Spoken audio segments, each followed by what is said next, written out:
vous souvenez, il y a quelques années, Danny Boone avait fait un sketch comme ça qui disait « Il faut lire ». Oui, ah non. Voilà, moi je vous le dis, oui. Donc ça va me permettre de vous lancer puisque c'est ce dont vous allez nous parler. Je vous propose un livre avec une ancienne prof de français, donc c'est bien normal, Brigitte Macron, qui est évoquée dans un livre qui a été lui-même évoqué par des articles de Ouest France et de 20 minutes que vous allez voir tout de suite. Ces articles, les voici, livre sur l'histoire des Premières Dames. Ça s'appelle « L'Élysée au féminin de la 2e à la 5e République », c'est-à-dire depuis 1848. Et les Premières Dames, contrairement à ce qu'on dit souvent, elles ont été très très utiles à la République. Par exemple, au tout début, vous allez voir les toutes premières, parce qu'elles ont apprivoisé les élites en faisant des grandes réceptions mondaines. Donc elles ont montré aux grands bourgeois et aux aristos de l'époque que la République savait se tenir, qu'on était entre gens bien élevés. Vous savez, c'était juste après la Commune, les communards qui avaient fait des excès encore tout récents, en tout cas du point de vue des aristos.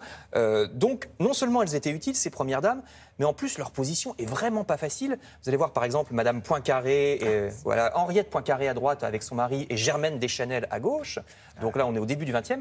C'est très très difficile d'être Première Dame parce qu'en gros si vous aidez votre mari, que vous participez à la fonction, on dit non mais pour qui elle se prend.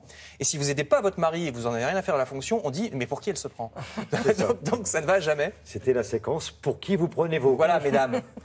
Elles sont plus de ce monde la plupart. Et c'est pareil pour le style. Anémone Giscard d'Estaing était accusée d'être trop snob. Par contre, juste après, Danielle Mitterrand, au contraire, elle était accusée d'être trop à gauche. Une passionnariat qui embêtait son mari par ses déclarations jugées intempestives. Il y a guère que Germaine Coty, qui a été adorée par tout le monde. Première dame, oui, Germaine Coty, merveilleuse. Première dame des années 50 parce qu'elle avait des airs de grand-maman gâteau. Ça, d'ailleurs, elle faisait, c'était un peu pour la photo, mais elle faisait de la soupe. Vous voyez la photo en bas à droite.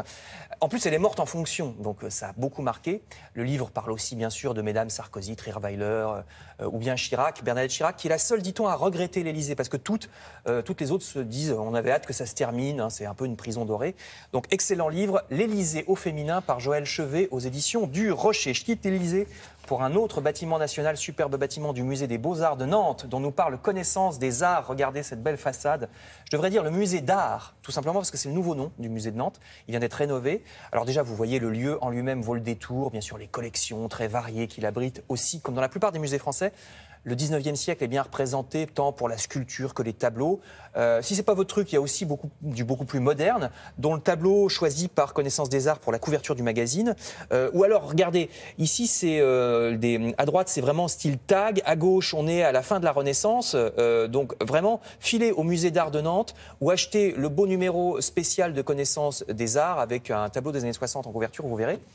Je passe à une autre forme de patrimoine, le patrimoine culinaire. J'introduis la rubrique de mon camarade. Une excellente idée dans le magazine Modes et Travaux. Ça ressemble à un article habituel sur des recettes de cuisine. Vous voyez un délicieux velouté de courge ou un croque-monsieur très amélioré. Mais voyez le titre, les recettes des petits producteurs. Oui, très amélioré, le croque-monsieur. C'est les recettes des petits producteurs parce qu'ils ont travaillé avec un site internet qui s'appelle Pour de Bon.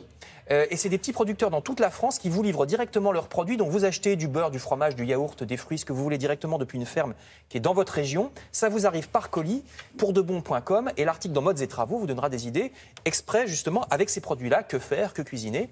Donc Modes et Travaux et pourdebon.com. Merci beaucoup.